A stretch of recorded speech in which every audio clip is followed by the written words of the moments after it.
beautifuls. Welcome back to my channel. My name is Ebony. If you are new here, thank you for joining me. If you are not new here, I appreciate you for coming back. As you can see by the title, today we're going to be talking about 6 life lessons that I learned that helped me change my mindset. So if you're interested, stay tuned.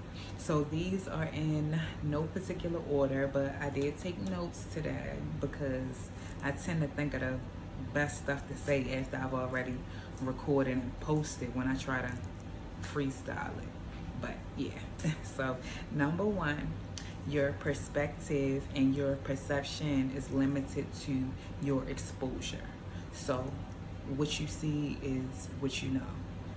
So thanks to, the social sites and things like that, we tend to know more than what's going on in our particular corner of the world. But as far as like experiences, let me give y'all an example. So in my life, I have been to maybe 2 weddings, and I can't reveal my age, but yeah, that's kind of like small on a span compared to my life.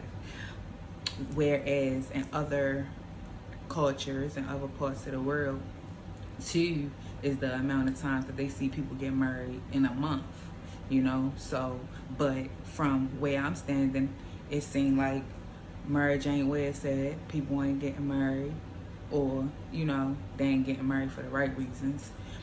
And that's what my perception and my perspective would be limited to, what I've seen. 2 weddings my whole life. Whereas somebody who has seen multiple weddings in 1 month, it's like, they look at love differently. So yeah, that's just one example. But number 2, what you focus on the longest becomes the strongest. 19 Keys said, what you think about frequently becomes your frequency. I like that one too. But yeah, along those lines, right? So we all know the power of thoughts. You think it in your mind, you feel it in your heart, and you can manifest it. But that goes for good and bad. So a lot of times we think that manifesting is just the good stuff. However, we tend to think about the stuff that we don't want, or the bad things, more often, or we think about it harder. So we bring that to life. Example, just how you word stuff can change how you bring stuff into your life. Imagine that you are on your way to the bus stop, and in your mind you're thinking, man, the bus gonna come before I get there. I just know the bus gonna come before I get to the bus stop. And on your way to the bus stop, you see the bus riding past. As opposed to you saying, yeah, I'm gonna make it to the bus stop before the bus come. Just changing the way that you think it in your mind and feel it in your heart can change your reality. Number 3, how you keep your space is a representation of the condition of your mind. My mother told me this a long time ago. When you keep your space cluttered, disorganized, for one, it just puts you in a frenzy. It puts you in a disarray in your mind. You're always in a hurry. You can't never find nothing, that kind of thing.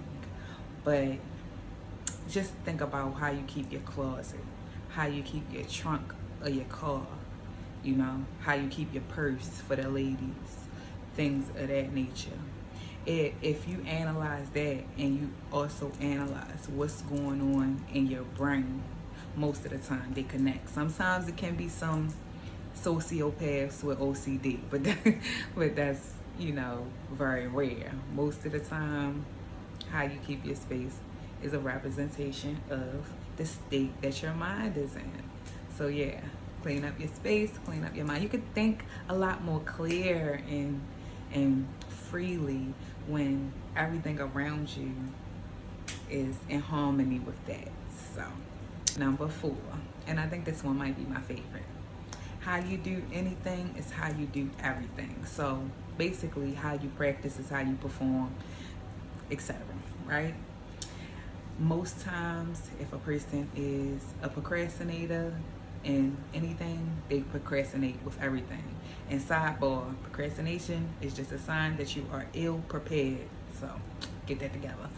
But yeah, a liar most of the times, they are cheaters, they do steal, etc. You know, just how you do anything is how you do everything. If you do everything, if you do anything from the heart, you most likely do everything from the heart. So yeah, take that into consideration when you expect things from certain people.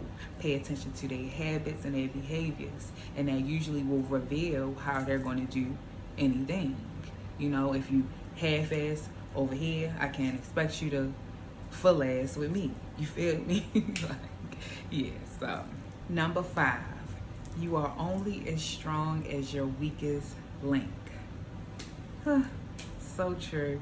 Of course, we have all heard throughout our lives, birds of a feather flock together, and you become who you surround yourself by.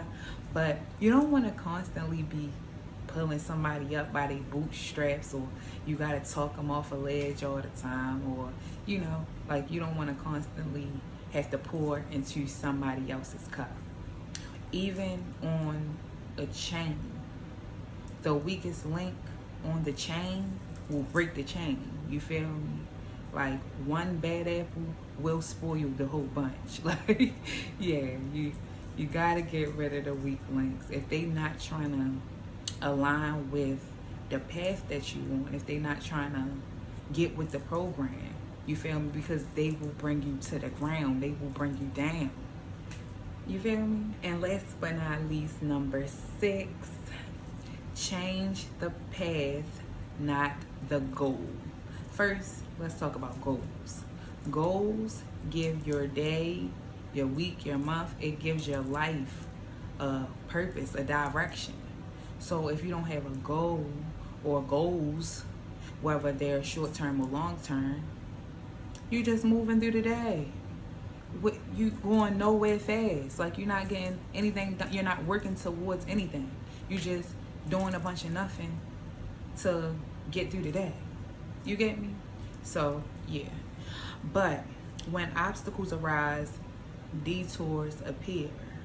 But you never know where a new path can take you. So don't get discouraged by a detour. Don't change the whole plan just because things are not going as planned. And I might have said this before in another video, but a lot of the times our plans do not match the plans that's already written for us. Our story is written. So when things go off the course that we wanted to go on, we feel like it's an attack on us, when in all actuality, man's rejection is God's protection. So when things don't go as planned, that's because it's another plan for you, and it's more aligned with you. It's better for you, you know. So yeah, that's number 6. Like I told y'all before, 6 is my favorite number. So if I had to do a list, most likely it's going to be 6. But yeah, thank you guys for joining me today for another Girl Talks. If you like this video or you want more like it, like, comment, and subscribe. And I'll see you beautiful ladies in the next one.